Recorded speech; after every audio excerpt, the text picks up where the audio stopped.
Bom dia, gente. Bom dia, Sandro. Você foi me resgatar lá, né? Sem trocadilhos aqui com o Hamilton, mas não me achou, né? Vou pagar seu almoço depois, tá bom? Bom dia, meus irmãos queridos. É bom demais estar aqui com vocês. Eu mando saudações lá de Minas Gerais para vocês, né? E da Sara, minha esposa, que ficou porque amanhã ela trabalha cedinho, não ia dar tempo de chegar. E aí ela ficou lá e mandou beijinhos, a segunda expressão que ela usou, né? Beijinhos para eles. Então eu estou mandando aqui para vocês.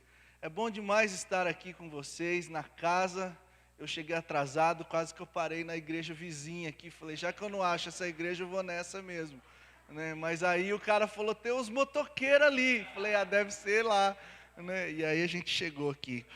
Meus queridos, a última vez que eu vim aqui, eu falei um pouquinho para vocês.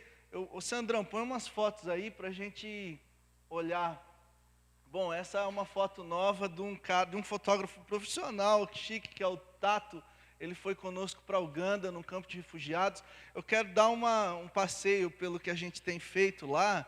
Assim você se intera e talvez você vá compreender melhor, beleza?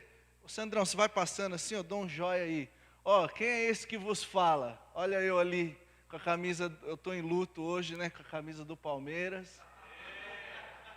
Em luto, né? Porque a vida está complicada desde ontem, né? Mas é bíblico, o Salmo 92 diz, os justos florescerão como palmeiras, né? Então, por causa disso, estou ali. Olha, eu novinho na construção do templo da igreja presbiteriana. Ó, pensa, esse cara é crente mesmo, estava lá ajudando na obra. Desse tamanho, eles já trabalham escravo, já infantil, né? Aí a gente estava construindo o templo, está lá até hoje. Sou membro dessa igreja até hoje, não me expulsaram, né? Pode passar, Sandrão. E aí, com 17 anos, eu fui para Jocum. Ó, aquele cara de laranja sou eu, magro. Eu não tinha conhecido ainda a feijoada nessa época. E olha só, eu coloquei ali em amarelinho para puxar o saco. Olha a camisa que eu estou usando. Resgate. Que isso, cara. Você viu? Mas isso foi coincidência. A única foto que eu achei da Jocum tem a camisa do resgate. Eu não queria uma da oficina G3, né? Calypso, né? Sei lá, né? Bom, tá jóia. E aí, 17 anos, eu fui para essa missão. É uma agência missionária.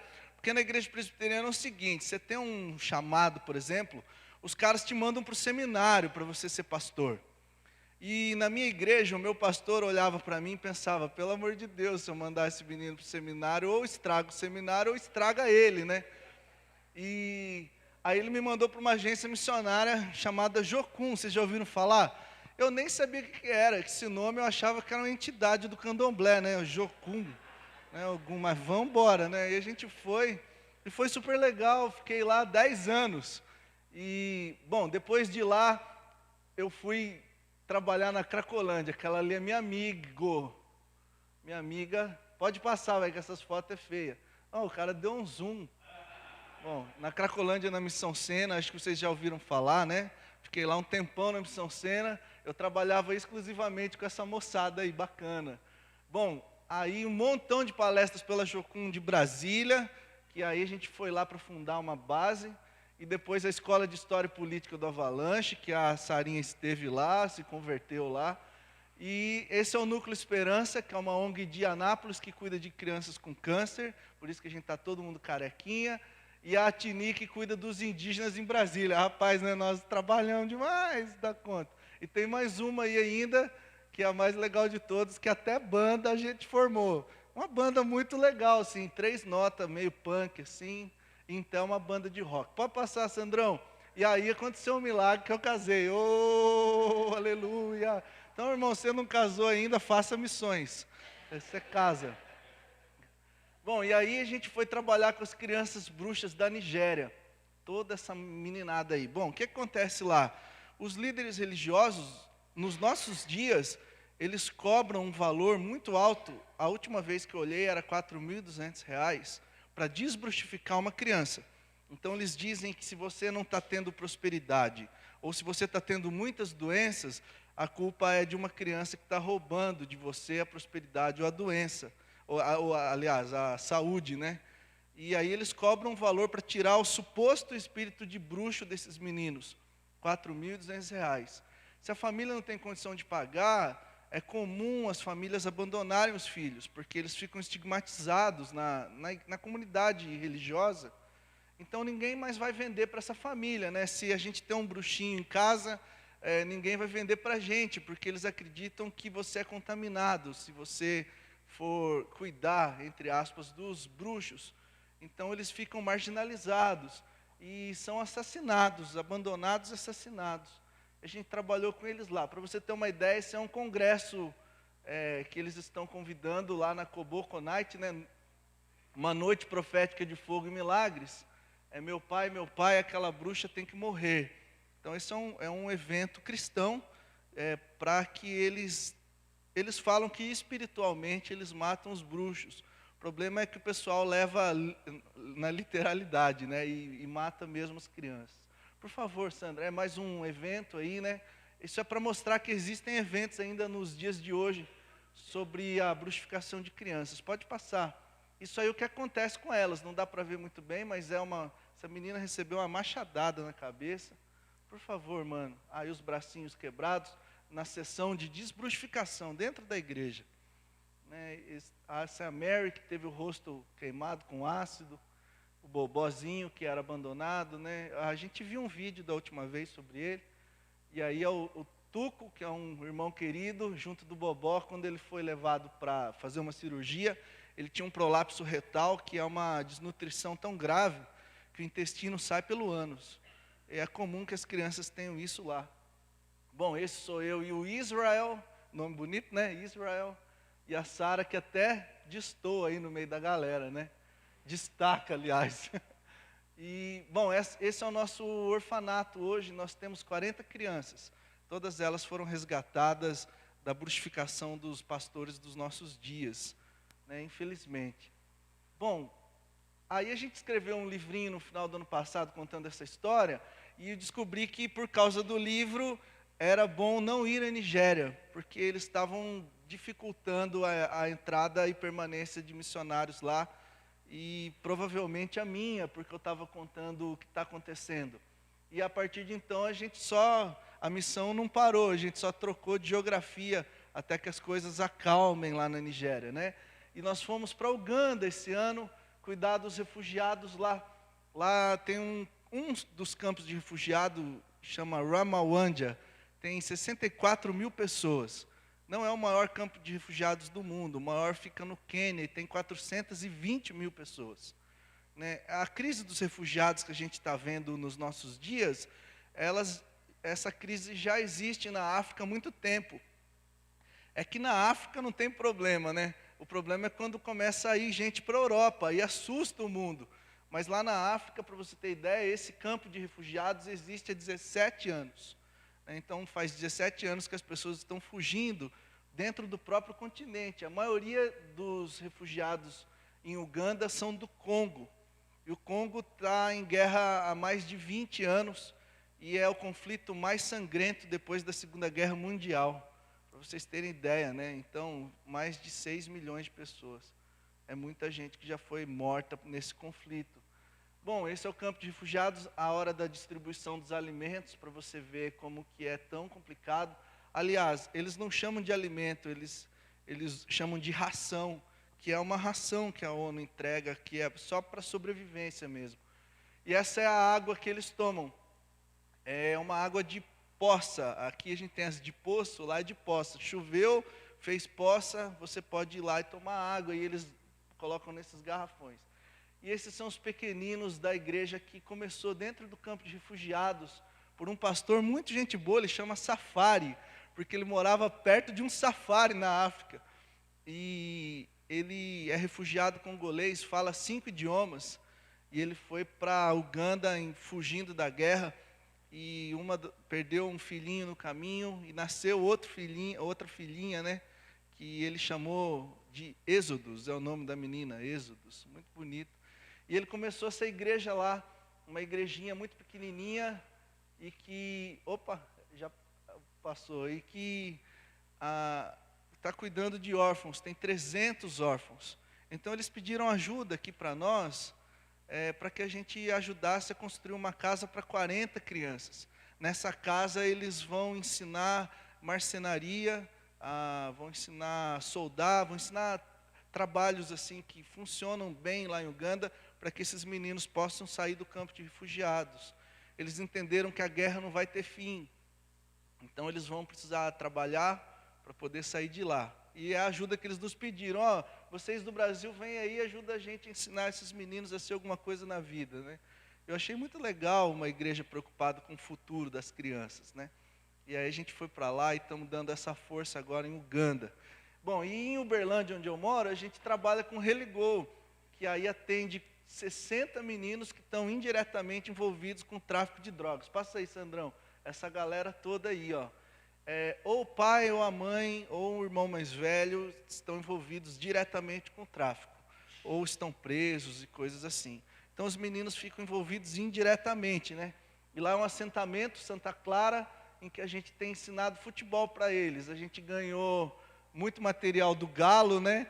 Que é do Atlético Mineiro. Tem 2 professores, um já jogou no Cruzeiro, o outro não jogou nada, mas é metido a jogador, né? Aqueles caras lá.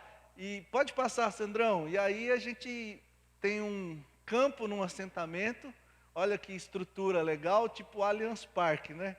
E a gente dá aula para esses 60 meninos e faz acompanhamento na família com eles. Pode passar, Sandro. Acho que tem aí o dia que é o nosso pódio, né? Os pequenininhos que se destacaram. Pode passar, mano. Aí é o nosso momento de oração com eles. A gente ora, leva a palavra do Senhor, além de futebol, né? E acabou. E é muito legal, gente, porque mês passado aconteceram 2 coisas muito bonitas. A primeira foi que um dos nossos meninos não foi no treino. E a gente ficou preocupado, que quando o menino não vai no treino, é que aconteceu alguma coisa, né? E aí um dos nossos professores mandou uma foto. Ele escreveu assim: eu encontrei o Daniel está aqui na quadra de Uberlândia. A gente falou: o que ele está fazendo aí? É que ele passou na peneira para jogar pelo Uberlândia. Por incrível que pareça, o Uberlândia joga o Campeonato Mineiro, né? E o menino vai jogar pelo Uberlândia, por isso que ele faltou. Aí a gente já chorou, né? Eu chorei demais de ver que menininho, ele é goleiro, indo jogar pelo Uberlândia. Ele nunca teria oportunidade se não fosse pelo projeto. E o que mais me emocionou é que assim, ele tomou uns 3 gols lá, pegou um monte de bola, assim, foi legal. Mas o que mais me emocionou é que no final da partida, ele encostou a cabeça na trave, igual fazem os jogadores profissionais, e aí orou. E ninguém ensinou ele a orar, a gente só ora. Ninguém falou: menino, antes ou depois de jogar, você vai lá e ora. Ele entendeu que é bom agradecer a Deus. E eu achei isso espetacular, né? Que é missões. E outro menino que agora ele era terrível, assim, bagunceiro, e está muito melhor de comportamento, e ele era muito bom de bola. O problema é que ele dava os lances assim, e virava e tirava sarro dos outros, né? Agora a gente ensinou ele a não tirar sarro dos outros e continuar fazendo as coisas, né? Foi só lapidando. E ele passou na escolinha do Corinthians, pelo amor de Deus, né? E, bom, e ele está jogando já no timinho, sei lá o nome que dá, Mirim, alguma coisa assim, do Corinthians. E eu recebi uma ligação do técnico dele. Eu estava lá em casa tranquilo, ele ligou e falou: você que é o responsável pelo Danielzinho? Eu já achei isso legal. Por que não ligou para o pai, né? Ligou para mim, já achei legal.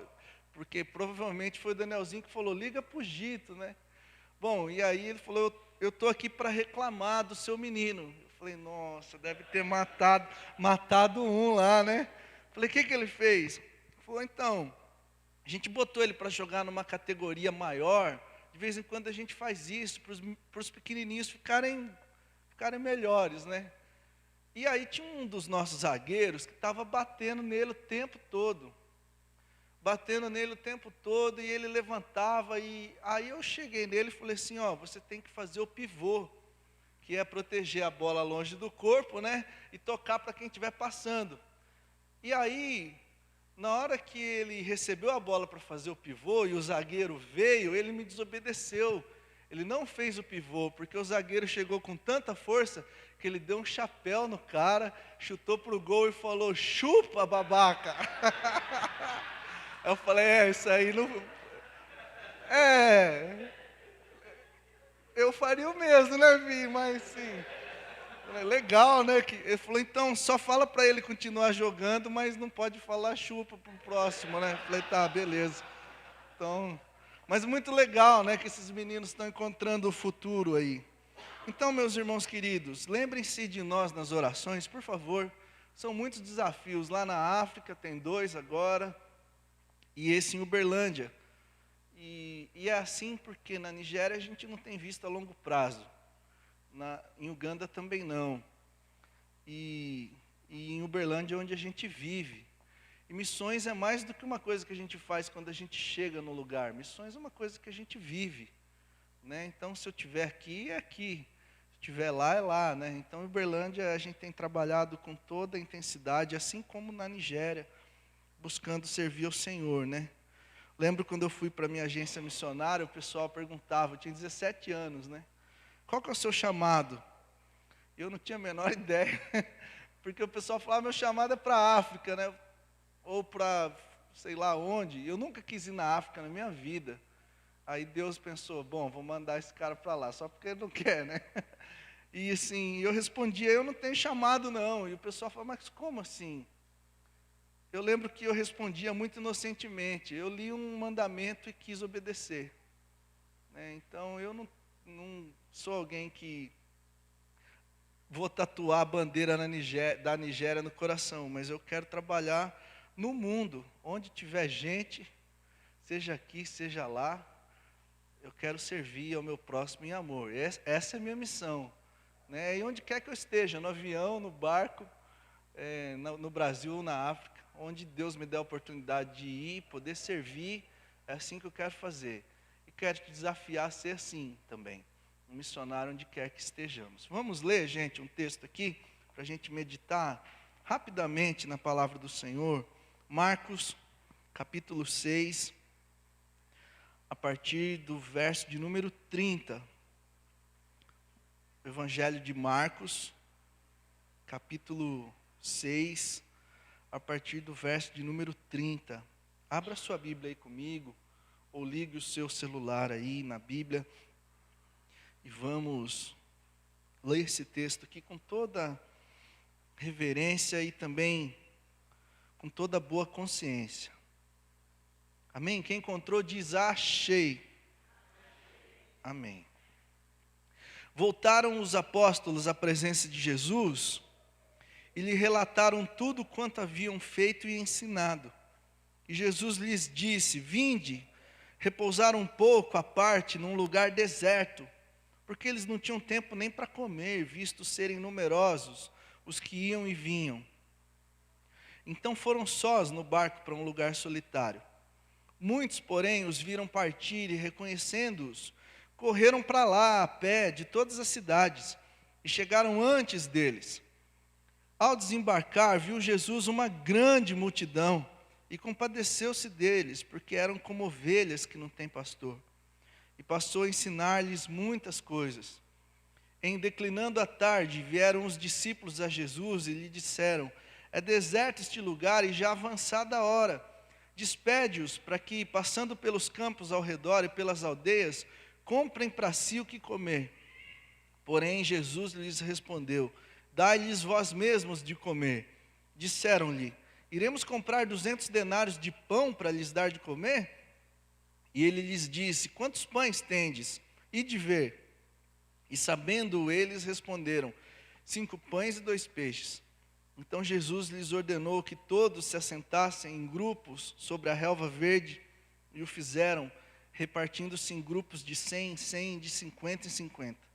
Tomando ele os 5 pães e os 2 peixes, erguendo os olhos aos céus, abençoou e, partindo os pães, deu-os aos seus discípulos para que os distribuíssem. E por todos repartiu também os 2 peixes. Todos comeram e se fartaram, e ainda recolheram 12 cestos cheios de pedaços de pão e de peixe. Os que comeram dos pães eram 5.000 homens. Vamos orar? Senhor Jesus, por favor, fala aos nossos corações. que a minha voz possa chegar bem aos ouvidos dos meus irmãos, mas que do ouvido para o coração seja o Senhor que fale, Pai, por favor. Essa é a minha oração, em nome de Jesus. Amém. Gente, esse é um texto conhecido por todos nós, que tem um contexto muito interessante. Se você olhar aí um pouquinho para trás na sua Bíblia, no versículo de número 14, você vai perceber uma trama política horrorosa que culminou no assassinato de João Batista. João Batista foi morto, sua cabeça foi oferecida numa bandeja. Isso é macabro, é horroroso. Isso foi feito pelos políticos da época, por conta da pressão que João Batista estava dando na moral que eles não tinham, os políticos. E Jesus fica muito chateado por conta da morte de João Batista, porque afinal de contas, João Batista era homem segundo o coração de Deus, e Jesus gostava de João Batista, Jesus o honrava. Jesus disse que não houve na terra ninguém como João. E se você for para a teologia, você vai perceber que Jesus, ele não inaugura um ministério, mas ele dá sequência a um ministério, que é o de João. Ele começa a pregar na circunvizinhança do Jordão, onde João Batista pregava. Ele dá sequência ao que João Batista estava fazendo. Até discípulos de João Batista se tornaram então discípulos de Jesus. E é muito curioso o fato de que o batismo de João era para arrependimento e remissão de pecados. E Jesus se submete ao batismo de João. Vocês já pararam para pensar por quê? Sendo que Jesus não tinha do que se arrepender e nenhum pecado para lhe ser perdoado. Por que é que ele se submete então ao batismo de João? E alguns teólogos vão dizer que é para dar sequência, continuidade ao que João estava dizendo, e também para confrontar a religião proposta pelo Império Romano, que tinha cooptado os sacerdotes do templo para si, enquanto João estava fazendo um ministério marginal, lá com o povo, do lado de fora do centro religioso. Bom, isso é conversa assim para muito estudo, mas Jesus honra João Batista de tal modo que quando João Batista aqui é assassinado, ele fica muito triste. E como nós lemos no texto aqui, ele pede uma pausa. É a primeira vez no ministério de Jesus que ele pede um tempo. Ele pede uma folga. No versículo de número 31, ele chama os seus discípulos e diz: vinde repousar um pouco. Vamos ficar quieto um pouco, vamos descansar um pouco. E olha só o que o texto diz: à parte, ou seja, só nós. E olha o que mais o texto diz: num lugar deserto, ou seja, só nós mesmos. Porque o texto vai dizer que eles não estavam tendo tempo nem para comer, porque eram numerosos os que iam e vinham. E Jesus fala: vamos ficar sós, vamos ficar só nós, vamos ficar num lugar deserto. Jesus propõe um retiro, Jesus propõe uma folga com os amigos. Quando a gente está triste, a gente quer ficar sozinho. Ou algumas vezes a gente quer ficar só com quem a gente ama mesmo. É ou não é? Você não quer ficar atendendo o telefone da TIM, te ligando, né? Pessoal falando que você não pagou a conta, né? Ou pedindo para você renovar lá, ou o Sky querendo te vender uma TV. Você não quer, você quer ficar quieto, próximo de quem você ama, perto daqueles que acalentam o coração. É assim. Quando a gente fica triste, a gente quer ficar só perto de quem a gente ama mesmo. E Jesus está triste e quer ficar perto dos que Ele ama. Quer ficar com eles, quer ser cuidado por eles. Quer ser apacentado agora pelos seus amigos. Jesus muitas vezes, em momento de tristeza, convida amigos. Quando Ele foi orar, vocês conhecem, em Lucas diz que Ele suava como sangue, né? Sangue dele. E Ele chama amigos. Os 3 dormiram, mas chamou, né? Vem cá para perto de mim, cuida de mim. Meu coração está doendo. A tristeza, ela nos ajuda nesse momento a ficar mais quieto, silencioso. Pelo menos para isso ela serve. Eu lembro quando eu era menino, eu era terrível. A minha mãe que diz, né? E ela conta que me mandou para um acampamento da igreja para que ela e meu pai ficassem livres de mim, pelo menos por um sábado e um domingo. Não era para eu converter, era para ter paz em casa. E eu lembro que eles estavam num momento de divórcio. E eu estava atormentando lá em casa, eu estava mal na escola e estava zoando o barraco mesmo. E eu fui obrigado, de certo modo, a ir para o acampamento. E eu lembro que eu pensei, o que eu vou fazer nesse mato, né? E aí eu já entendi que o meu objetivo nesse lugar era roubar, matar e destruir, né? Falei, vou levar o arsenal de acampamento, que é bomba, pasta para você passar na cara do irmão, né? Coisas do tipo, e fui com meu coração disposto a destruir o acampamento e conquistar as garotas também, né? Claro, né? E aí a gente foi para o acampamento em Santa Bárbara do Oeste, aqui no interior de São Paulo, e acampamento da igreja presbiteriana, tem até que falar baixo, e de tanta velhinho que vai. Nunca vi acampamento de jovem com tanto velho na minha vida, né? E botam uns pastores lá de uns 150 anos, só de ministério para pregar. Aí você, né? E eu lá, e aquela época na igreja era o seguinte, bagunçou, o presbítero leva você embora para... Aliás, o presbítero liga para sua casa e seu pai vai te buscar. Bom, eu cheguei no primeiro dia, eu já arregacei tudo já, bomba, aquela coisa toda. No outro dia, eles foram ligar para o meu pai, mas meu pai estava de plantão e não pôde me buscar. Oh, aleluia, né? Aí eles ligaram para o pastor da igreja, para me levar embora. E o pastor tinha conversado com a minha mãe, tinha feito a inscrição. Eu acho que ele pensou, tadinha da mãe desse cara, né? E falou assim, eu não vou levar ele embora não. E eu lembro dele conversando com o povo do acampamento, não, dá uma chance para o menino. A mãe dele não aguenta ele em casa não. Eu lembro dele falar isso. E eu lá assim, né? Aí eles resolveram lá que eu deveria ficar. Gente, aí que a alma do satanazinho já pensou. Bom, se o pastor liberou para ficar, é porque eu tenho a bênção para roubar, matar e destruir aqui, né? Eu detonei mais que ainda. E aí eles não tinham condições mais de me mandar embora e ficaram lá me aguentando. Chegou o último dia de acampamento, eu confesso que eu fiquei muito triste. A minha tristeza não era porque eu estava curtindo o lugar. A minha tristeza é porque eu ia ter que voltar para casa, ia ter que voltar para a escola, aula de matemática, pelo amor de Deus, né? Em casa, terrível. E eu sentei lá no fundo, assim, do acampamento, e nesse dia tinha um pastor de uns 400 anos pregando lá, falando assim, irmãos amados, né? E eu, meu Deus, aquela coisa. E ele começou a encerrar a sua mensagem, e naquela época se fazia apelos missionários, aliás, apelo para converter, né? E eu nem sabia o que era esse negócio de converter, né? E eu lá sentado lá no fundo, e eu vi que o clima começou a ficar assim mais leve, né? Botaram até uma trilha sonora lá para o pastorzinho, para ele fazer o apelo dele. E eu fiquei triste pra caramba, porque eu tinha que ir embora, então eu, por incrível que pareça, eu prestei atenção uns 5 minutos.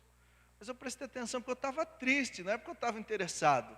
Porque eu pensei, caramba, amanhã estou lá em casa, naquele inferno de novo. E aí, nesse momento, eu lembro da frase do pastorzinho. Ele disse assim, Jesus te amou tanto, que preferiu morrer na cruz, do que ficar sem ter você com Ele no céu.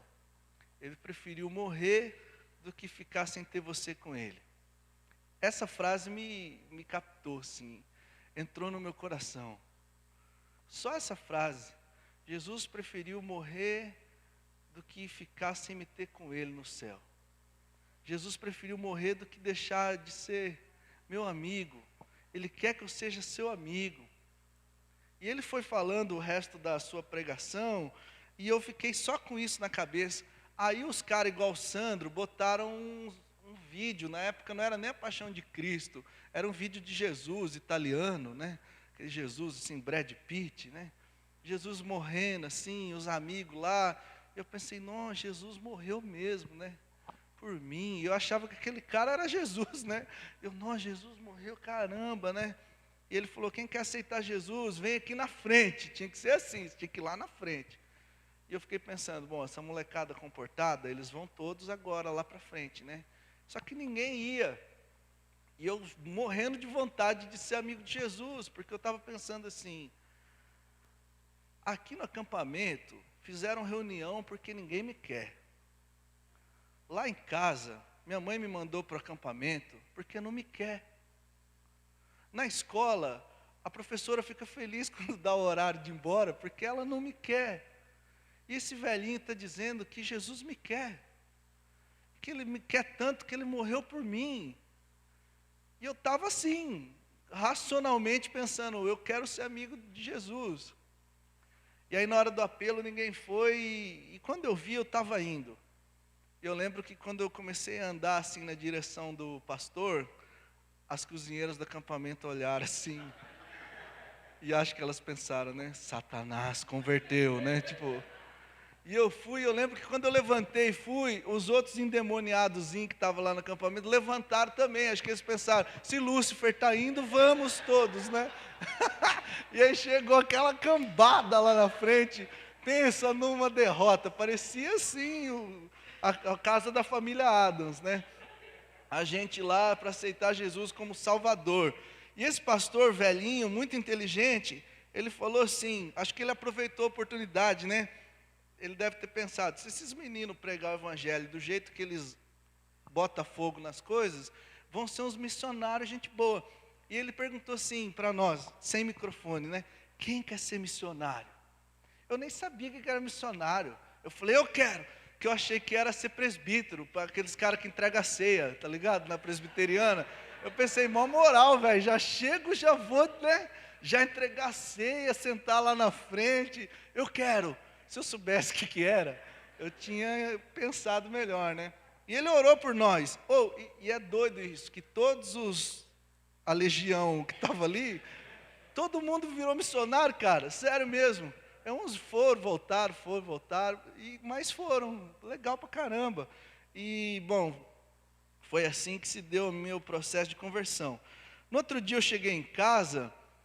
E nada mudou, eu continuei infernizando a minha família do mesmo jeito, porque não é assim, né, velho? Você converte e já sai, né?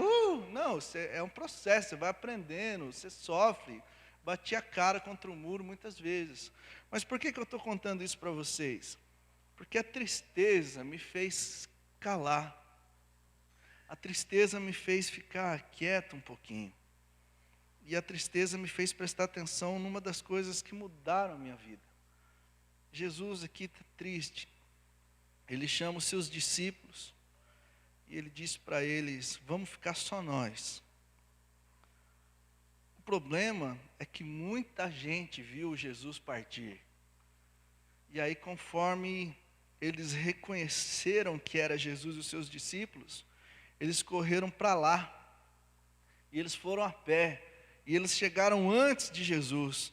E quando Jesus desembarcou, tinha lá uma galera, uma grande multidão esperando por eles. Eu gosto demais da expressão que Marcos usa aqui. Esse povo eram como ovelhas que não têm pastor. Eu gosto dessa expressão, ovelhas que não têm pastor. Porque eu não sei se você já teve a oportunidade de conviver com uma ovelha. Alguém aqui já criou ovelha? Pense num bicho terrível, ovelha. Pelo amor de Deus, é melhor você criar um porco dentro de casa do que uma ovelha. Inclusive eu quis um porco, mas a Sara não deixou. Porque do Palmeiras tem uns porquinhos, não tem? Eu queria um porquinho daquele, mas a Sara falou, ela me ganhou pelo psicológico. Falou, pode comprar esse porco. Ia chamar Valdívia. E ela falou, pode comprar, só que você nunca mais vai comer bacon. Porque eu quero ver você comer bacon olhando para a cara dele. Aí eu falei, entre o bacon e o Valdívia, né, filho? Ficou... Bom, mas eu já tive o desprazer de conviver com ovelha. Ovelha é o bicho mais burro que tem. Eu nunca vi um bicho, mas nossa, que bicho difícil. E tem até um livro sobre as ovelhas, é um livro cristão, acho que chama Salmo 23, Segundo as Ovelhas, um negócio assim. E é um livro legal porque explica algumas características. Bom, primeiro, a ovelha, ela não enxerga bem. Ela é míope, ela precisava usar óculos, tadinha. Né? E qual que é o problema de uma ovelha não enxergar bem? É que quando vem o seu predador, quando ela olha assim, ó, já não dá nem tempo de identificar que praga que está vindo, se é lobo, leão, já morreu. Né? Olhou, morreu. Não dá para correr. Para piorar, ela é meio surda também. Sério mesmo, ela tem uma dificuldade enorme com a audição dela. E aí, por que isso complica na vida da ovelha? É que quando olha assim do lado, só dá para ouvir o último rugido do leão, e já morreu.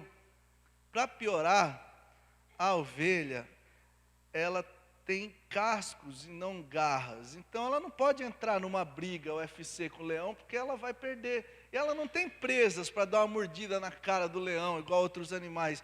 É dente cerrado, igual o nosso, para comer grama. Então não dá para se defender de modo algum, só dá para morrer. Não dá para você fazer nada. Eu não sei se vocês já viram, mas as ovelhas, elas são gordinhas. E eu que sou gordinho também, sei o tanto que é difícil correr de alguém que está em forma, filho. Leão está em forma. O lobo em forma. Né? Vai gordinho. Não dá. Ainda falta oxigênio ainda, né? Você pode até fugir, mas infarta, né? Não adianta nada. Né? Aí está lá.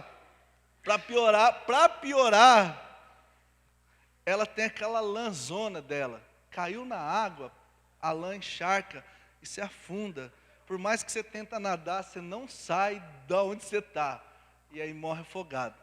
Tem uma espécie de ovelha, que essas são da Irlanda. Inclusive na Irlanda tem mais ovelha que gente. Tem placas lá, igual a gente tem aqui, Ministério da Saúde diverte, né? Lá tem Ministério da Agricultura diverte. Se você ver uma ovelha caída, por favor, ajude-a a levantar. Tá sim, porque a ovelha é um bicho tão complicado que ela tem uma dificuldade de levantar sozinha, algumas delas, quando caem, essa espécie em especial. Então, para de circular o sangue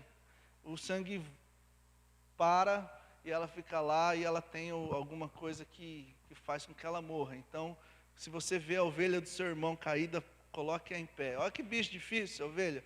Né? E tem uma espécie de ovelha que o modo dela morrer de boa é na hora que ela vê o predador, ela desmaia, fica durinha assim, ó, e aí só é devorada, que é uma coisa legal, né? Na hora de você ser devorado, você desmaia, pronto, já, né? E aí, gente, essa é a ovelha. Em Israel, os pastores tinham uma tradição de deslocar as juntas das patinhas das ovelhas, machucar mesmo as patinhas, quando a ovelha era pequenininha, porque isso ia obrigar ela a mancar, e mancando, ela ficaria mais tempo no colo do pastor. Só assim ela conseguia identificar a voz dele, a voz de comando dele e o cheiro dele. Só ficando no colo do pastor machucada, para ela conseguir ouvir e reconhecer a voz do pastor. Na parábola que Jesus conta da ovelha perdida, não era uma ovelha rebelde, era uma ovelha machucada, era uma ovelha novinha, por isso que ela não acompanhou o rebanho. E na parábola o pastor deixa as 99 que já sabiam andar bem e vai cuidar daquela que está machucada, né? E eu gosto demais de pensar nisso, porque quando eu leio, o Senhor é o meu pastor, nada me faltará, Ele me faz caminhar por pastos verdejantes, Ele cuida de mim, a sua vara e o seu cajado me consolam.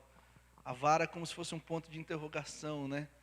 Você usa a parte circular assim, para pegar a ovelha lá longe e trazer para o colo, e a outra parte é para você dar uma pancadinha para ela endireitar a caminhada. Quando eu leio isso, eu fico apaixonado pela poesia que tem nos Salmos. E quando eu leio aqui em Marcos, eu fico ainda mais apaixonado quando o texto diz que aquele povo eram como ovelhas, que não tem pastor, não vão dar em nada, vão morrer, vão se ferrar mesmo. E o texto diz que Jesus se compadece deles, que é a expressão mais bonita do Novo Testamento. Compadecer significa passar a padecer na mesma intensidade. É a capacidade que eu tenho de olhar para o outro e sentir a dor dele em mim. E quando o texto aqui diz que Jesus se compadeceu, Jesus sentiu a dor deles. E aí o texto vai dizer que Jesus passou a ensinar-lhes muitas coisas. Ou seja, Jesus cancelou a folga. Jesus colocou de lado a sua dor para cuidar da dor do outro. Jesus abriu mão do seu sentimento de tristeza, porque ele viu gente que era triste na vida. Ele se compadeceu, ele sentiu a dor do povo, ele cancelou a folga com seus amigos e passou a cuidar dessa moçada. Ele que precisava e queria ser cuidado pelos seus amigos, passou a cuidar de muitos outros. E aí ele vai cuidando dessa moçada. E quando vai caindo a tarde, os discípulos dizem: dispensa o povo, porque já é tarde e vai escurecer e eles não têm onde arrumar alguma coisa para comer. E eu percebo aqui nos discípulos também a ideia de que não era para ficar só nós. De repente veio todo mundo. E aí Jesus fala assim: não, que despede nada. Dá vocês mesmos alguma coisa para eles comerem. E aí os discípulos perguntam ironicamente aqui, né? Iremos comprar 200 denários de pão para lhes dar de comer, né? Denário é equivalente a um dia de trabalho, então faça as contas aí. Será que a gente tem essa grana toda para dar de comer? Olha que galera que está aí. Gente, Jesus ele tem umas frases muito interessantes. Essa aqui é muito curiosa. Dá-lhes vós mesmos de comer. Se eu sou discípulo de Jesus, eu ia ser o discípulo que Jesus ia ter mais problema na vida para cuidar, mais que Judas. Que eu ia retrucar. Falou: Jesus, na boa, o senhor falou para nós deixar pai e mãe, para não andar com bolsa, nós passamos um maior perrengue danado aqui. Nós não temos comida, nós fica pegando as coisas que a gente encontra no caminho, que é o que o texto do Evangelho diz. E o senhor fala para a gente, dá o que a gente tem para esse povo comer? Ô Jesus, na boa, olha o povo, você é doido, filho, tem gente demais aí. E Jesus, nós não temos nada. Nós temos uns trocadinhos que as irmãs ofertaram para nós, e o senhor ainda bota o Judas para cuidar. O Judas, ladrão, só desvia a verba direto. Aí nós passamos uma perrengue. Jesus é divertido, que ele fala umas coisas assim, né, que... Outro momento que eu gosto quando Jesus faz uma coisa engraçada é quando ele cura um mudo e diz: não conta nada para ninguém. Como que você vai chegar em casa falando, Hamilton? Não tem jeito, velho. Você chega lá, e aí, galera? Nossa, ele fala! Não podia falar, né? Por que adianta, então? Jesus é engraçado demais. Bom, e aqui ele fala: dá vocês mesmo de comer. E os discípulos falam: nós não temos nada. E a gente conhece a história. Eles vão atrás, eles descobrem 5 pães e 2 peixinhos. E aí Jesus pega os 5 pães e os 2 peixinhos, ele levanta os olhos para o céu, os abençoa e reparte. Quando eu era menino, eu entendi isso aqui tudo errado. Porque eu ouvi essa história aqui e eu imaginava, né? Acho que colocaram no flanelógrafo. Lembra quem era de igreja aí, tinha o flanelógrafo, né? Para contar as histórias. Eu acho que no flanelógrafo tinha Jesus assim, olhando para cima. E na minha cabeça de criança, Jesus levantava os pães para o céu para orar. E aí tinha multiplicação. Aí quando eu fui crescendo, que eu fui pensando, não tem nada a ver isso aí, porque se Jesus orasse, Senhor, olha aqui, abençoa, e multiplicasse, os jornais de Jerusalém iam divulgar assim: profeta soterrado por pão e peixe, né? Não foi assim que aconteceu, né? Porque é peixe pra caramba. Jesus ele levantou os olhos para o céu, está aqui o texto, o pão ficou aqui de boa, né? E aí, eu não entendia, é uma das coisas que eu ficava mais curioso, como que será que se deu a multiplicação? E aqui o texto de Marcos nos dá aqui uma dica. Diz que Jesus tomou 5 pães, os 2 peixes, ergueu os olhos para os céus, abençoou e partiu os pães. Entregou aos seus discípulos. Tem um teólogo muito famoso aí que faz uma conta simples. Eram 12 discípulos, 5 pães. Você corta eles no meio, 10, mais 2 peixes, 12, um pedacinho para cada um. Entrega aí. E aí essa moçada foi entregar aquilo que honestamente, meus irmãos, não dava nem para eles. É pão e peixe que não dá nem para eles. E aí o texto diz que todo mundo comeu e se fartou. E ainda recolheram 12 cestos cheios. É aí que eu já não entendo mais nada. Porque, meus irmãos, entender como se dá a distribuição, até consigo. Eu até imagino. Agora entender como que daquilo que não dava nem para os 12, todo mundo se farta. E do que se farta, ainda sobra 12 cestos cheios. Isso é muito doido. Talvez seja porque Deus quer que a gente aprenda como repartir. O como multiplicar é coisa dele, a gente não precisa saber. Nos importa saber como repartir aquilo que não dá nem para a gente, mas que com amor, como o Hamilton falou, a gente entrega. E quando a gente entrega com amor, parece que sobra mesmo. Mesmo que você coma um pedacinho que seja, você se sente farto. É com amor. Talvez Deus não quer saber como que multiplica. Aliás, não quer que a gente saiba, quer que a gente aprenda a repartir. Há uma outra curiosidade aqui muito linda, no versículo 43. Eles recolheram 12 cestos cheios de pedaços. Não tinha pão inteiro. Era pedaço, foi assim que foi repartido. Pedaços de pão de peixe. Quando a gente reparte aquilo que não dá nem para a gente, parece que a coisa multiplica. É igual feijão na casa de vó, né? Parece que o negócio dá certo. Bom, gente, e aí todo mundo come e se farta. E o texto aqui vai dizer que eram 5.000 homens, eles não contavam mulheres e crianças. Então tinha gente pra caramba. Se cada um desses 5.000 homens tivesse uma esposa, pelo amor de Deus. E eles tinham filho pra caramba naquela época, então pode botar uma galera aqui que comeu dos pães e dos peixes. Você deve estar olhando para a minha cara e pensando assim, tá, o que isso tem a ver com a gente? E aí eu queria contar para nós aqui 3 pontos que eu separei para que a gente pudesse pensar. Tá bom, meus irmãos? O primeiro deles é a capacidade que Jesus tem de abrir mão da sua dor para cuidar da dor do outro. E que a gente precisa aprender na nossa vida. Porque quando está doendo na gente, a gente não quer saber de cuidar do outro, está doendo na gente. A dor não é uma coisa que a gente mede intensidade, dor é dor. Em uns dói mais e outros dói menos. Tem sempre aquela briga da mulher grávida com o cara com pedras nos rins, né? A mulher grávida fala, não, você não viu como que é difícil dar luz. E o cara com as pedras nos rins fala, você não viu tanto que dói as pedras no rim. O duro é a mulher que tem pedra no rim, né, tadinho? Aí está enrolada. Mas tem uma coisa pior do que pedra no rim, que é quando os irmãos sabem, que é quando a bola pega naquela outra coisa. Ali, irmão, ali é uma gravidez de um dinossauro, eu acho. Nossa, é doido, dói demais. Mas não dá para medir dor. Dor é dor, está doendo. E quando está doendo, você só quer ficar quieto. Quando está doendo, você só quer ficar na sua. Eu quero contar para vocês, uma vez que eu estava lá na Nigéria, e o pessoal da missão esqueceu de mandar a minha oferta. E a minha oferta era para comprar água, porque a gente não tomava água que lá tinha por conta da contaminação. E lá na Nigéria, para você sacar um dinheiro, não sendo nigeriano, você espera no mínimo 3 dias. Você dá a entrada e depois de 3 dias você volta no banco para pegar o dinheiro que te mandaram. E era quinta-feira, quando eu percebi que não tinha dinheiro para comprar água. E que eu ia ficar sexta, sábado, domingo, segunda e terça, porque era o dia dos bancos, né? Eu ia ficar tomando um pouquinho de água que eu tinha. Então eu entrei em desespero e fui mandar um e-mail.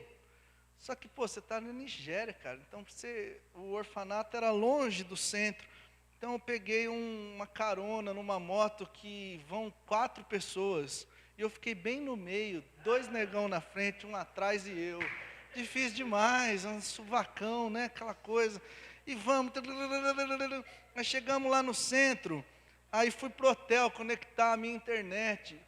Ô, gente, só para eu conectar a minha internet e mandar um e-mail, eu tive que pagar uma diária.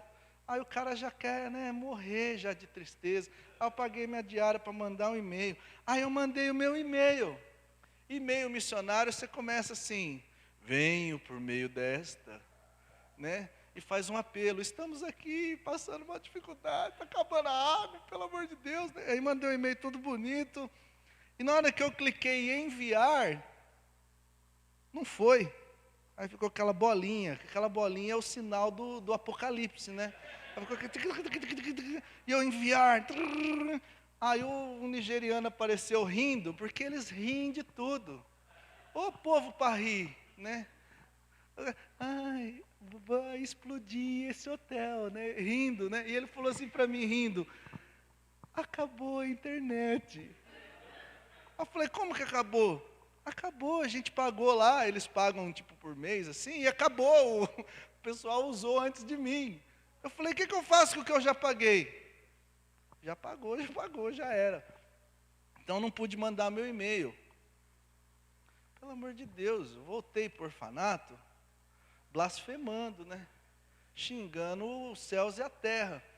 E você reclama mesmo com Deus, quando você é missionário, você fala, pô Deus, galera mó de boa lá no Brasil, assistindo Netflix, ó. E eu aqui nessa furada que o Senhor me mandou, que esses meninos bagunceiros, bruxo, é bruxa essas crianças, é bruxa mesmo, você fica revoltado demais. Né? E eu cheguei lá no orfanato, louco da vida, já abri portão, chutando tudo, você sabe como que é, né? Já chuta as coisas, abri a geladeira para comer, tinha miojo e ovo. Fazer miojo e ovo, eu vou suicidar aqui nesse negócio, loucura e tal.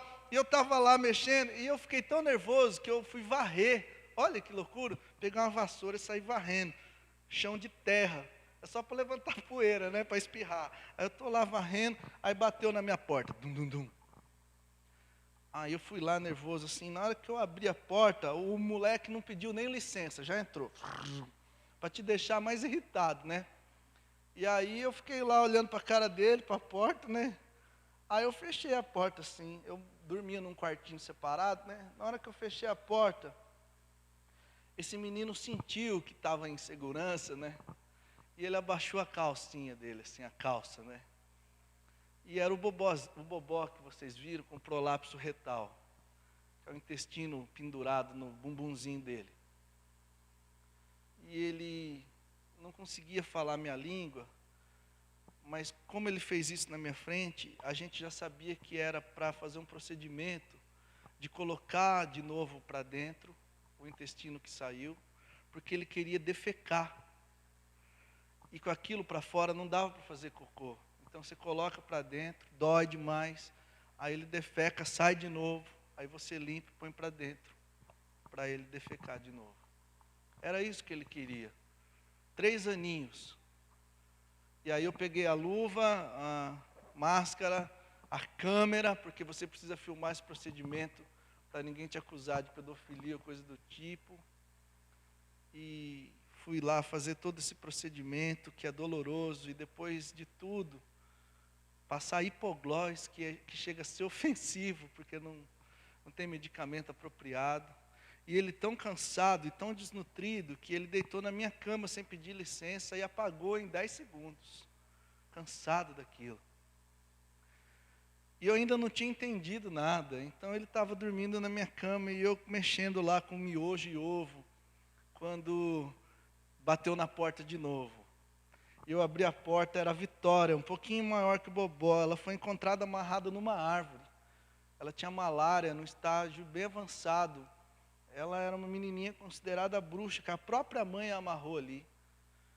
E ela chegou, não conversava com ninguém, acho que ela pensou, bom, o Bobó entrou e não saiu, deve ter comida lá, né? Deve ter chocolate. Aí ela veio na cara de pau e entrou. E aí eu fechei a porta, ela olhou para minha cara, olhou para o Bobó dormindo e pensou, o Bobó veio dormir, vou lá dormir também. E ela foi, deitou do ladinho dele e dormiu.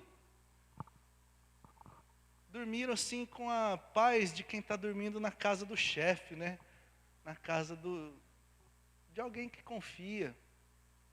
E eu continuei ali com o meu miojo, com o meu ovo, até que o Senhor falou no meu coração, eu te mandei 2 anjinhos aí. E como ele comigo não é muito educado, ele disse assim, mandei 2 anjinhos para você parar de ser besta. Porque você tem 30 anos, cara, e é um reclamão. Esses meninos, eles não têm nada. Eles não têm ninguém. Eu os amo. Aprenda a ser como eles. Descansa em mim. Dorme. Deita na minha presença e alivia o seu coração. Eu cuido. Não fica desesperado com a sua água que não chega. Eu sou a água da vida. Descansa, meu filho amado. Eu abracei aqueles moleques, acordei, os 2 ficaram com a cara brava. E falei, obrigado, em português, por vocês terem vindo aqui, como anjinhos de Jesus, me lembrar que eu sou um reclamão.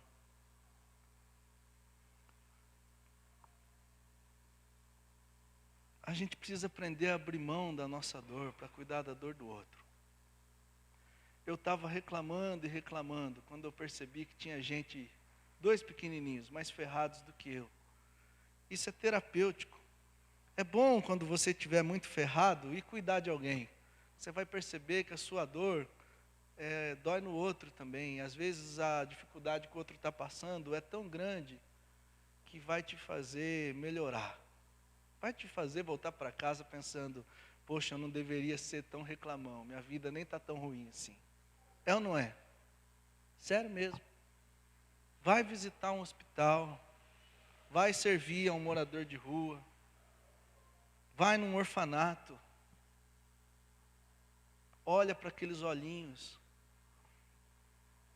para você ver que a sua vida não é tão ruim assim. E quando a gente aprende a abrir mão da nossa dor para cuidar da dor do outro, isso faz-nos muito bem. Às vezes a gente vai com dor mesmo, está doendo, mas a gente vai doendo mesmo. E é bom que doa. Dor é sinal de que a gente não se psicopatizou ainda. Os psicopatas não têm sentimento de dor do outro. A gente, quando tem dores, a nossa alma ainda continua humana. As teologias dos nossos dias vão dizer que quem está com dor está em pecado, ou porque não ofertou, alguma coisa assim. Jesus era homem de dores, que sabia o que é padecer. A dor faz-nos humanos. E se você quiser ser uma pessoa bem espiritualizada, saiba que o caminho para a espiritualidade é o caminho para a humanidade, a humanização. Quanto mais gente boa a gente vira na terra, mais parecidos com Jesus, mais a nossa alma se eleva. E o caminho para a humanização é um percurso de dores. Eu gosto de uma frase do Leonardo Boff. Ele diz que todo homem quer ser rei, todo menino quer ser rei, todo rei quer ser Deus. Errei a frase. Todo menino quer ser homem, todo homem quer ser rei, todo rei quer ser Deus, mas só Deus quis ser menino. Eu gosto muito dessa frase. Jesus era capaz de ser gente, e gente boa. De saber que o ambiente de onde ele veio é muito melhor que essa terra, mas ele chorava por coisas dessa terra. Ele tinha dó de gente. Por que ele não falava para esse povo, não, fica tranquilo pessoal, daqui uns dias vocês vão morrer, vão tudo para o céu mesmo, lá é mó bacana, aqui pode sofrer. Era humano, ele tinha compaixão, capacidade de se compadecer. Aqui eu percebo 2 coisas. O povo tinha fome de pão, chegou às 6 horas da tarde, ninguém tinha o que comer, e aí foi preciso fazer a multiplicação dos pães e dos peixes. Mas eu vejo um outro tipo de fome aqui, que é a fome de afeto, falta afeto. Esse povo não saiu de onde estava e foi para onde Jesus estava só porque lá ia ter pão. O povo foi porque lá ia ter também o pão da vida, ia ter Jesus ali. Eles queriam um pastor, eles eram gente que não tinha pão naquele momento, mas tinha uma coisa que lhes faltava mais, que era pastor, afeto. A religião daquele tempo era opressiva para essa moçada. E Jesus tinha um modo diferente e cuidadoso de apresentar a Deus. Eles estavam dispostos a ir onde Jesus estava para receber também esse afeto. Eles tinham fome de pão, mas tinham fome de afeto. Tem uma banda chamada Titãs, uma banda evangélica muito boa, que diz assim, você tem fome de quê? Já ouviu essa música? O Milton já. E os caras do Titãs vão ficar perguntando, é fome de pão? É fome de cultura? É fome de educação? É sede do quê? De amor? De abraço? E eu gosto disso. Aqui a gente, nesse texto, percebe 2 fomes. A primeira delas, e que mata mais, é a fome de afeto. E a segunda é de pão. E aqui nesse texto a gente percebe que Jesus, quando abre mão da sua dor para cuidar da dor do outro e gasta tempo com essa moçada, ele está sendo afetuoso, essa moçada. Ele está cuidando do coração deles. Depois ele vai cuidar da barriga. A primeira é do coração deles, e está junto. E aí depois ele vai cuidar da barriga do povo, ele vai multiplicar os pães para todo mundo comer, para ninguém ir embora, para todo mundo ficar ali. Isso aqui é a missão integral. Você cuida da alma para o cara ter a boa consciência do Evangelho, ir para o céu e tudo mais, mas você não vai deixar o cara na pior. Você vai lutar por justiça, por cuidado, por pão, por afeto. É o papel da igreja. A gente cuida e reparte o pão. Eu trabalhei um tempo na Cracolândia e uma vez a gente foi levar um pessoal de Sorocaba para conhecer os projetos e no final de tudo eles iam para a Estação da Luz. Vocês conhecem muito bem ali na frente da Pinacoteca, né? A gente parou numa pracinha e eles iam para a Estação da Luz e eu ia voltar para a Missão Sena, que fica ali na Rua Aurora. Quem conhece a Luz, quem não conhece, vai lá. Um ambiente muito agradável, bacana para você levar sua família, né? Bom, eu estava lá com essa molecada de Sorocaba, quando chegou um cara todo sujo e falou, me ajuda aqui a comprar um Marmitex. E por ele estar todo sujo, eu já o julguei, falei, mano, eu não vou te ajudar não, velho, porque eu vou te dar dinheiro, você vai comprar crack. Olha que falta de noção. E nessa hora ele ficou super ofendido. E ele quase que chorou, falando para mim assim, meu irmão, não vou comprar crack não. Eu estou trabalhando ali na obra, tinha as obras mesmo atrás da Estação da Luz. E a gente é uma empresa terceirizada. E o pessoal da prefeitura deu uns vales aqui para nós. Vale alimentação, para a gente comer aqui e tal. O problema é que ninguém está aceitando esses vales, cara. Eu vou em tudo quanto é lugar aqui, eles não aceitam. E não aceitavam mesmo. Tinha uma regra meio interna lá da galera da Cracolândia que não aceitava vale porque era a maior parte deles objeto de furto, né?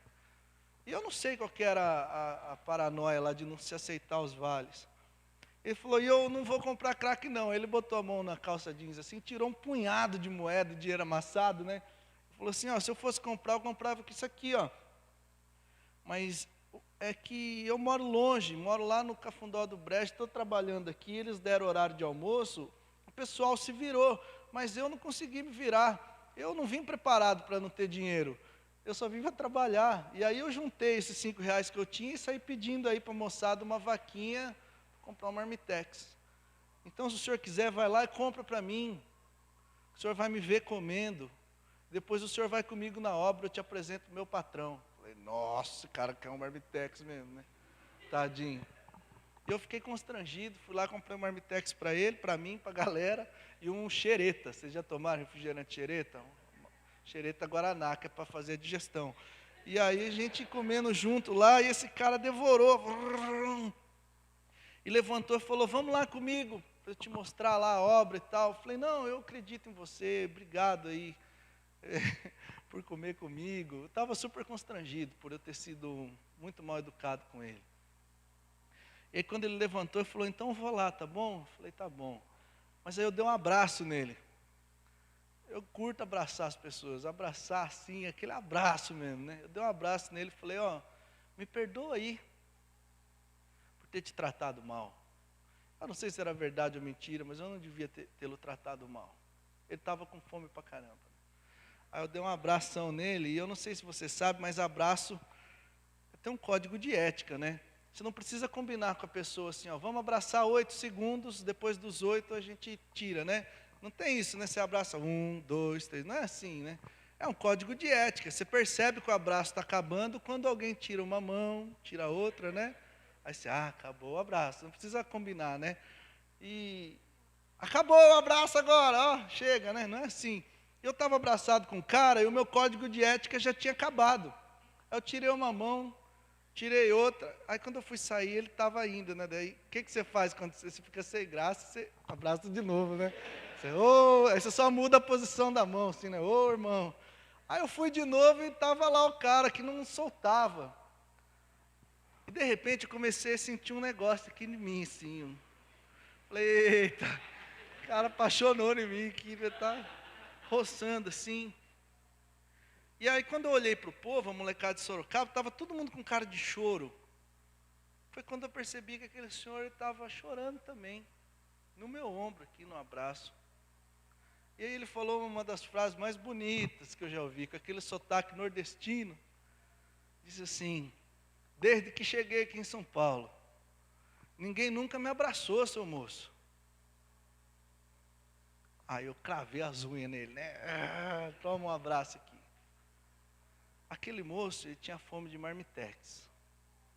Mas tinha uma fome que sobrepõe a fome humana. É a fome de ser amado. Desde que veio aqui ganhar a vida, ninguém nunca tinha abraçado, cara. Tem gente que está morrendo porque falta marmitex. Mas tem gente que está morrendo porque falta abraço. Os meninos da baleia azul morrem mesmo porque lhes falta abraço. A maioria deles não falta marmitex. Eu já vi menino na África morrer por falta de marmitex. Mas eu já vi menino no Brasil morrer por falta de abraço. Nós temos braços. A gente pode abraçar.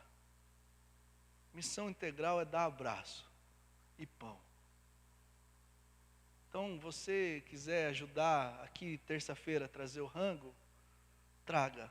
Mas venha, traga seus braços para abraços. Seja como Jesus. Abraça, cuida do povo. Eles são gente que não tem pastor. Eles precisam de alguém para lhes guiar a caminhada. Para acabar, nesse texto a gente aprende que Jesus, ele viu, se compadeceu e agiu. Ele viu uma situação, ele se compadeceu dessa situação, ele tomou uma atitude.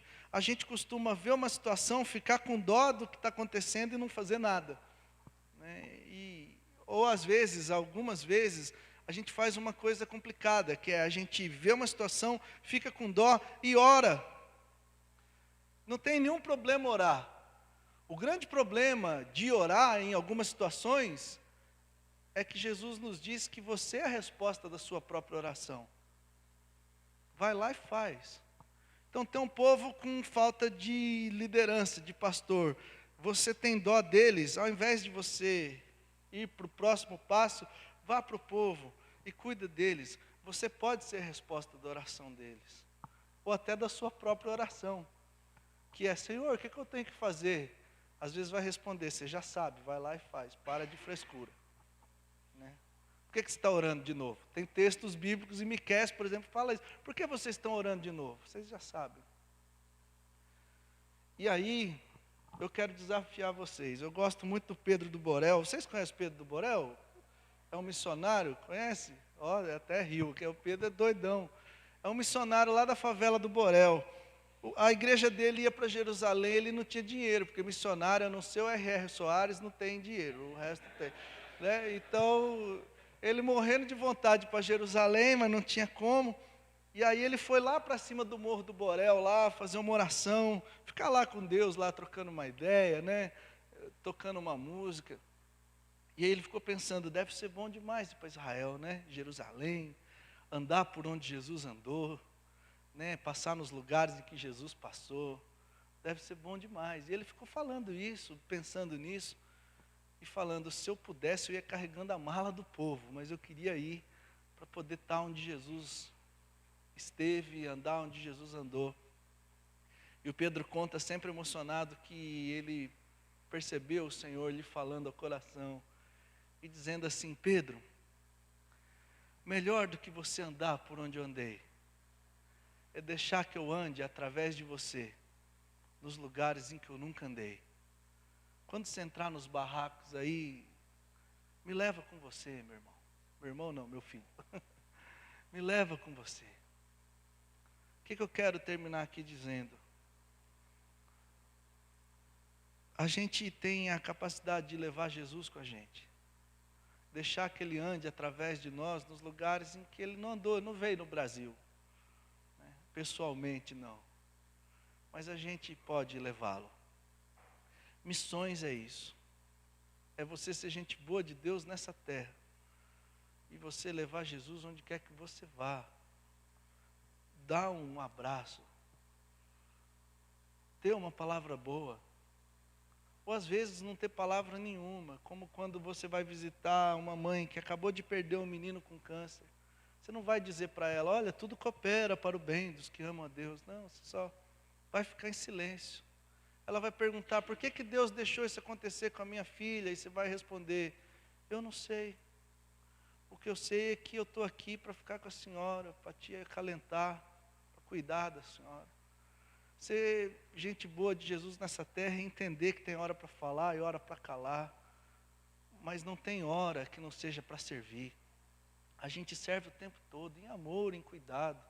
Todos nós aqui somos missionáriozinhos de Jesus. Em cuidado.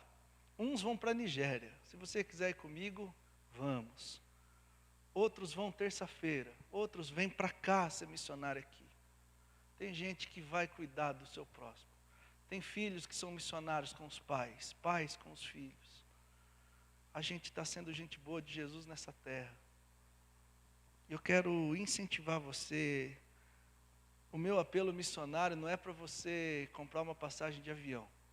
Nem para você vir aqui na frente e declarar para mim, para o Hamilton, que agora você é um comprometido com missões. O meu apelo missionário é para você ser gente boa de Deus nessa terra, porque está em falta. Gente boa já é difícil. De Deus é mais difícil ainda. Nessa terra, Jesus, no nosso país, pelo amor de Deus, vontade de morar no Cafundó. Eu não é. Mas meu desafio para você essa manhã, e eu creio que é o desafio de Jesus para nós, é a gente ir embora daqui cheio de vontade de ser gente boa de Deus. Cheio de vontade de abraçar, de cuidar, de ter uma palavra boa, de dividir o marmitex, de chamar para jantar na sua casa, de abrir um bom vinho para tomar com essa pessoa. Não beba muito, né? Mistura com o suco Del Valle de uva, tá bom, irmãos? Porque senão fica difícil, né? Ser amoroso, cuidadoso. Corintiano, chama um palmeirense. Adolescente, chama um velhinho. Vamos ser gente boa de Deus nessa terra, aqui na casa da rocha, vamos ser gente boa de Deus entre nós. Então, papai, você tem um filhinho, vem aqui no dia dos pais e filhos. Seu moleque vai achar legal pra caramba você estar com ele. Eu sei porque eu fui um moleque infernal e eu achava mó barato meu pai estar comigo. Às vezes você vai vir para você aprender a ser pai. A gente só quer que os nossos filhos aprendam a ser filhos, né? Às vezes a gente precisa aprender a ser pai e mãe também. Que não é mole não tem manual de instrução. Nasceu aquele moleque lá, é um sofrimento. Você tem que aprender na prática, aí a gente erra demais, não é? Vamos aprender a ser igreja, pastores, tem muitos aqui. Não é só o Hamilton, tem gente boa de Deus que quer pastorear. Mas vamos aprender a ser ovelha também. De vez em quando a gente vai precisar tomar uma varada de Deus para a gente baixar a bola. Ou até um machucado para que a gente ouça a sua voz. É isso aí que eu queria que a gente pensasse hoje. No final dos dias, o Senhor não vai querer saber se a gente teve o adesivo da Casa da Rocha pregado no para-choque do carro, ou se a gente teve a Bíblia de Genebra para ler, ou quantas pessoas converteram porque a gente pregou. Ele vai querer saber como é que a gente amou. Porque ele diz que os verdadeiros discípulos seriam conhecidos pelo amor com que amassem uns aos outros. Então eu não quero ser conhecido pelas pregações que eu fiz, o pessoal, que achou legal. Quero ser conhecido pelo amor com que eu amo. O Senhor conhece o meu coração. E amar nos nossos dias é ser gente boa de Deus. Amar é o que nos difere dos que em nome de Jesus falam, mas não o conhecem. Deus é amor. A gente discerne quem é discípulo de Jesus não pelas frases que diz ou pela igreja que frequenta, mas pelo amor com que ama. Eu conheço gente que frequenta igrejas boas, mas não é discípulo de Jesus, porque não consegue amar. É o amor com que ama que nos torna discípulos dele.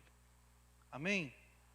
Então vamos pedir para que Jesus nos ensine a amar o nosso semelhante, porque não é fácil não. Gente, é um saco, mas a gente precisa aprender a cuidar delas. Vamos ficar em pé para nós terminar?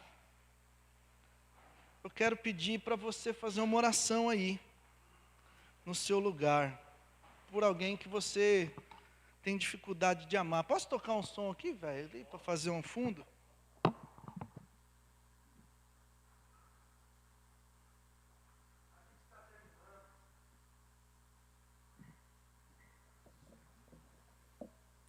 A gente está terminando e você vai almoçar agora. Mas eu queria que você pensasse em alguém que você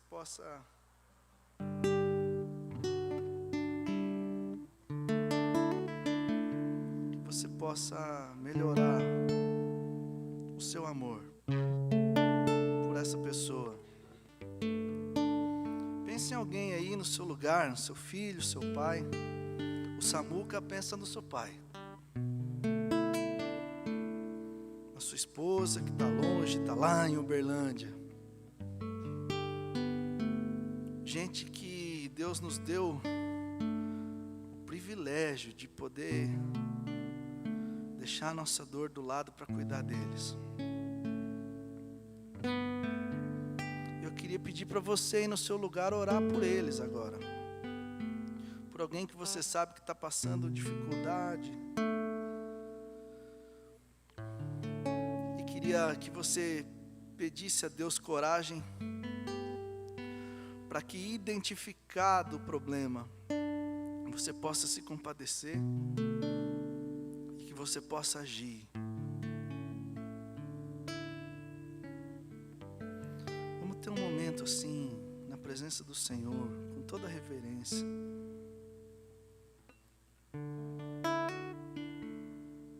Quando eu era menino, eu gostava muito dessa música.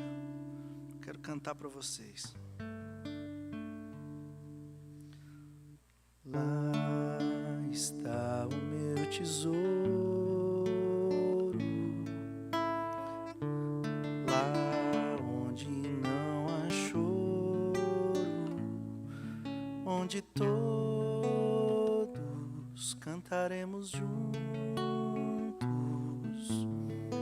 hinos de louvor.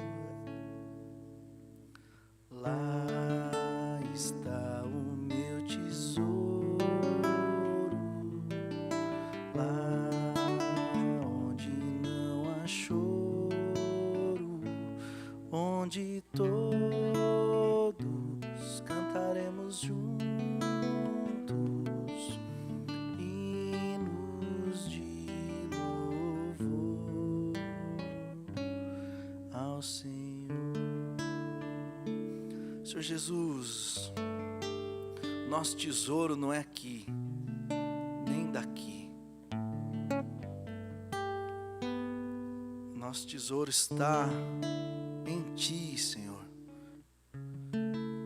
E eu quero pedir que o Senhor, por favor, nos constranja essa manhã, para que a gente aprenda a cuidar melhor do nosso semelhante, Pai. A sermos missionários, Pai, do Senhor nessa terra.